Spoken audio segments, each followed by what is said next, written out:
As I've reflected on my career, the setbacks have been a blessing. In high school, I was really fortunate enough to be a good athlete. Got a full ride scholarship to Montana State University. When I was the end of my sophomore year, I severed my ACL. My father passed away. My dad would say something that really stuck with me through my whole life. That was a concept that there was no free lunch. You had to earn it, you had to go out and work hard. You weren't entitled to anything. And that's really a foundational value that has boded well through my whole career.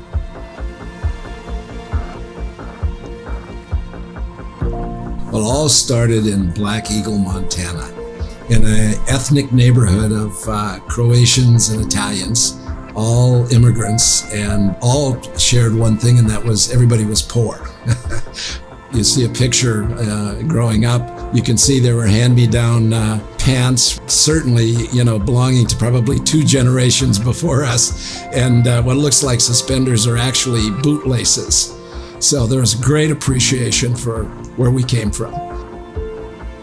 At Great Falls High School, I meet this incredible cheerleader, beautiful girl who follows me to college, married 47 years, supports me in every way possible, is my, anchor as we move from Bozeman, Montana, to Port Arthur, Texas, to Dubuque, Iowa, to High Point, North Carolina, back to Dubuque, Iowa, to Marshalltown, Iowa, to Martinsville, Virginia, to Hickory, North Carolina, to Las Vegas. Could never have done what I've done without having someone like her.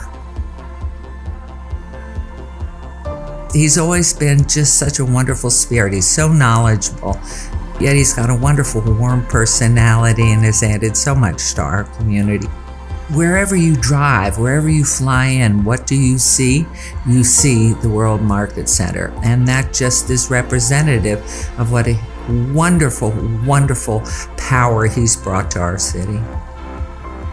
And I had this idea that in the middle of the recession, somebody was going to buy this Las Vegas market and campus, and there was an opportunity to also buy a significant amount of the properties in High Point, actually 16 buildings, about 6.5 million square feet, and that as one owner, we could unify this market. And where it had been perceived as a war between the two, my perception was that they were complementary rather than competitive.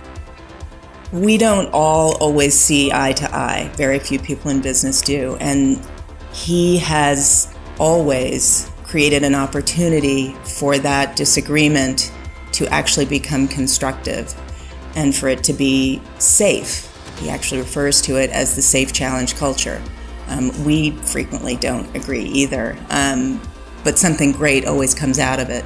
It was at a time when I had now experienced great cultures under siege, and frankly, bad cultures. It really was an opportunity to look at, how do you operate, and when you're in charge, how do you set the stage, and how do you involve people as teammates in doing big things? What has been great about Bob is how he's empowered his team. And so he's in a position where he oftentimes could give us the answer, but he never does. He helps you get there, which in the end means a more engaged company, more engaged employees, because we're all bought into where we're going.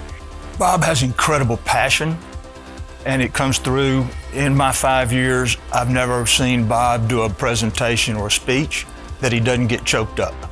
He will not get through his acceptance speech tonight without choking up, I promise.